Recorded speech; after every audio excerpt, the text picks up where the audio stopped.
we're gonna do garlic rice first. So what we're gonna do is we're gonna do one bulb of garlic, and you're gonna put it in olive oil. So you're gonna fry the garlic until it's fragrant, and once you feel like it's fragrant, you put some rice in. I'm using basmati rice because goes well with Mexican food.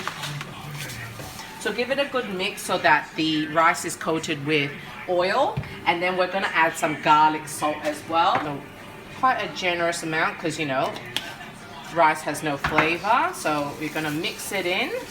And then you can either put boiling hot water in this, or you can just put normal filtered water. Just gonna put filtered water, and you have to put quite a lot of water because this is basmati rice, so I usually go an inch from the basmati level.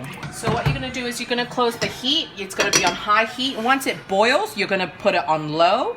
Once it's low, you'll know the rice is ready when there's no more steam coming out from the sides. And that's when you know that there's no more water, and then you just close the fire off. Okay, so now you're gonna put oil onto your big pot. So putting the onion in. So you want to cook this for about 2 to 3 minutes. Okay, so this is a whole clove of garlic. And you're just going to mix that with the onions.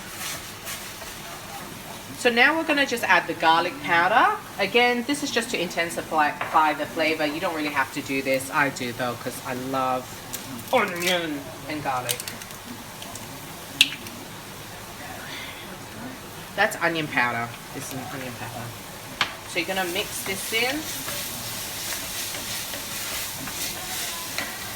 Then, let me think.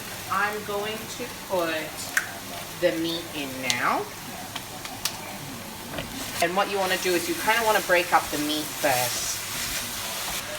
Okay, so once your beef is pretty much semi-cooked or brown enough that they won't like start sticking together, you'll just put the capsicum in. This is roasted capsicum. So if you want to learn how to make roasted capsicum, you can only do it if you have a gas stove. So you kind of just put the capsicum on the fire, and the skin is being roasted, but it turns black.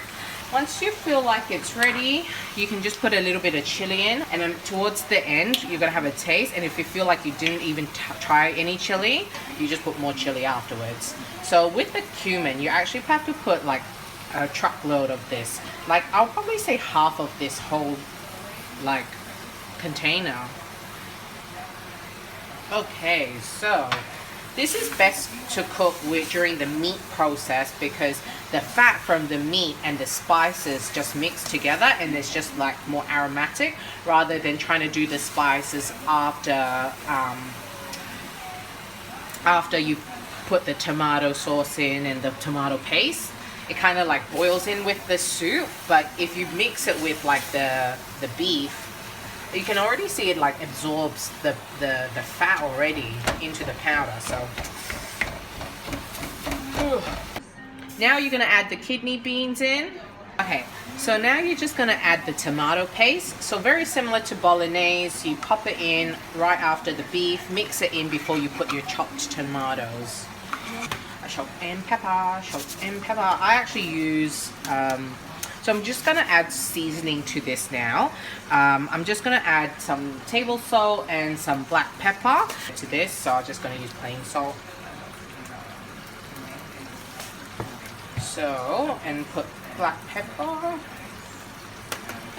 Cook that.